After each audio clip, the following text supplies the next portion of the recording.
This is the 10 o'clock news on Q2, Montana's news leader. Good evening, everyone. Thanks for joining us tonight. I'm Jeanelle Slade. And I'm Jay Cohn. All U.S. coastal waters would be fair game for oil and gas drilling under a new proposal today from the Trump administration. The controversial proposal would lift President Obama's ban on such drilling and give energy companies access to more than 1 billion acres in the Arctic and the eastern seaboard. The new plan represents a massive expansion of offshore drilling, much to the liking of the U.S. energy industry. But it puts the White House at odds with a number of coastal states, from New Jersey to Florida to California. Interior Secretary Ryan Zinke outlined the proposal today, which he says is part of a new 5-year plan that recognizes America's potential for energy dominance. The proposal would lift the ban on such offshore drilling imposed by President Obama near the end of his term, and would raise an estimated $15 billion in federal revenue. Lawmakers from several states and environmental groups already are pushing back against the plan. Secretary Zinke says today's announcement puts options on the table and kicks off a robust public comment period.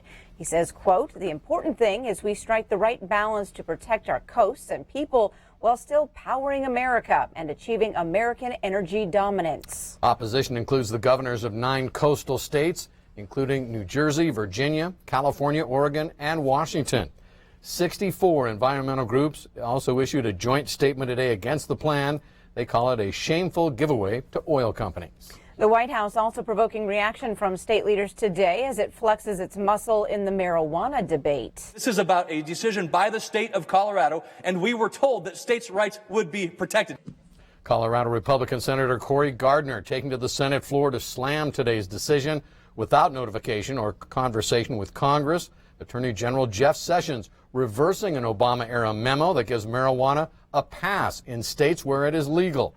The new guidance gives federal prosecutors more discretion now in how they enforce federal law in states where marijuana is legal. According to the Department of Justice, any use of marijuana is against federal law, even if used medically.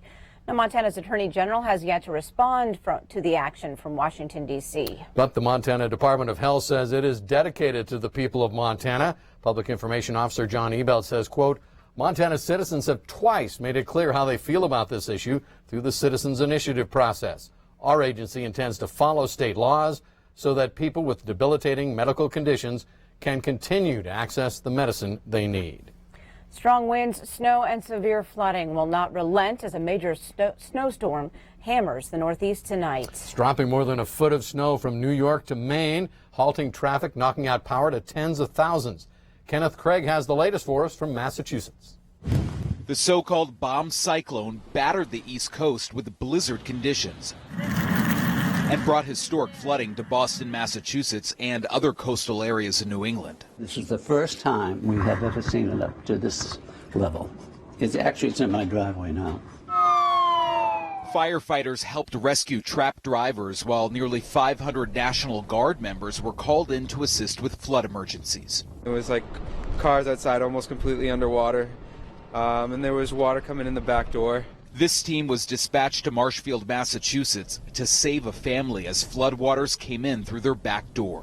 It was scary and I wanted to get out. He put me over his shoulders and put me in the car. While the snow may be tapering off here in Boston, many areas along the East Coast are not out of the woods yet. Hurricane-force winds are expected to stick around, and a blast of Arctic air is moving in. The temperatures are forecasted to drop quickly, posing a threat for flash freezes. Plow operators from the Carolinas to Maine are trying to clear the snow before the record-breaking big chill. It's kind of tricky. You know, you gotta just go slow.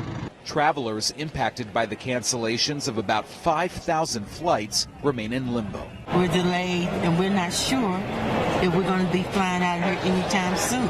Hundreds of flights scheduled for Friday are already canceled. Kenneth Craig, CBS News, Boston, Massachusetts.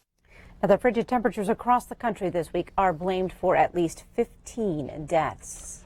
Turning to our local weather now, where things are actually pretty tranquil here. Chief forecaster Bob McGuire deciding to take a look back at 2017. What'd you find, Bob? Oh, we found a bunch of records, and we're going to show you what those daily records were. Let's start off with this, and we'll show you we had basically 4 record high temperatures in the month, or I should say in the year of 2017. We had one in April, we had one in October, another one in November, one in December, but I found it amusing that the highest record high temperature was 80 degrees in April 13th. Then we also had a record low, that was in November, we had 3 degrees then, and we had a record precipitation event on January 31st, about 0.28 of an inch. We had a couple of more also, around 1 1/4 inches on April 9th, and also again on September 15th. And rainfall and snowfall, well, look at this. Here's your snowfall. We wound up with 5.6 inches of snow on January 31st and 2.7 on November 4th. And those were our daily records. And our forecast is calling for not records, but at least some warmer temperatures over the weekend. We'll chat about that in a few more minutes. All right, thanks, Bob. Highway fatalities in Montana last year reached their lowest level in nearly 30 years, 186 deaths. Now, that's just 4 fewer than 2016, but one of several areas where Montana showed significant improvement when it comes to safety on our roads. Q2's Samantha Harrelson explains. As of right now, we are seeing a slight decrease in overall fatalities for the year of 2017, and that's always regarded as a positive thing. There were 186 traffic fatalities in 2017, just 4 fewer than in 2016. It's very hard to pinpoint one specific causal factor. A lot of it's human behavior, it can be road construction, so there's a lot that goes into it. The total brought down by a 32% decrease in deaths on rural roads. Other areas of improvement come in fatal crashes where alcohol or drugs were a factor. There was a 35% decrease in alcohol-related fatalities from 2016 to 2017, and a 26% change in drug-related crashes during that same period. We're kind of experiencing a cultural shift where impaired driving is not socially acceptable the way it once was. Ride-sharing apps like Uber also play a large role in the decrease, providing people more options for a safe ride. Another factor this year, the devastating wildfire season, which meant fewer residents and tourists out on the roads. And for those who think the cold and ice cause an increase in serious injury crashes, the opposite is true. People are driving slower and more cautiously. So there might be more accidents, but they don't have the severe effects.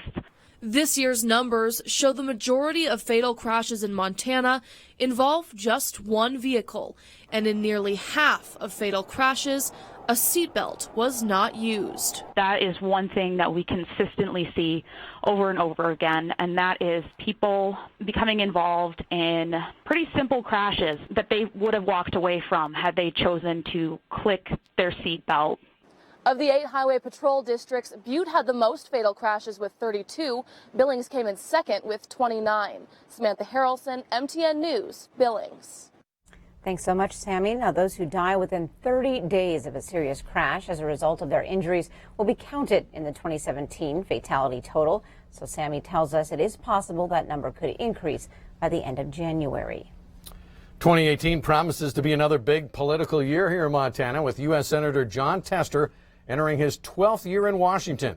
Today, the senator was in Kalispell to meet with several constituent groups. MTN chief political reporter Mike Dennison sat down with the state's senior senator to discuss this year's agenda in Congress and his re-election campaign.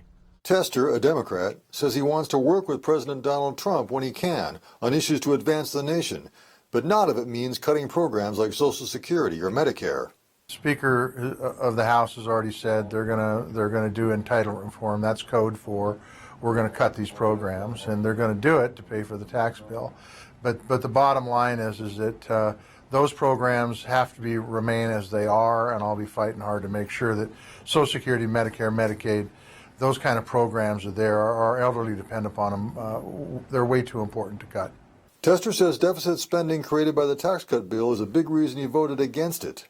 Montana's senior senator says he has 3 items he'd like Congress to pass, aimed specifically at Montana: a ban on a proposed mine north of Yellowstone Park, a conservation and recreation plan for the Blackfoot Clearwater area in western Montana, and a bill easing regulations on small banks and credit unions.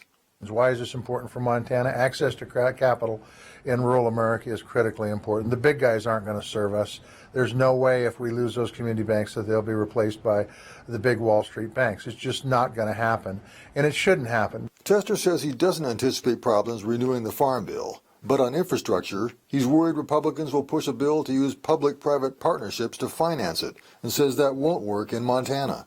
This year also happens to be an election year for Tester.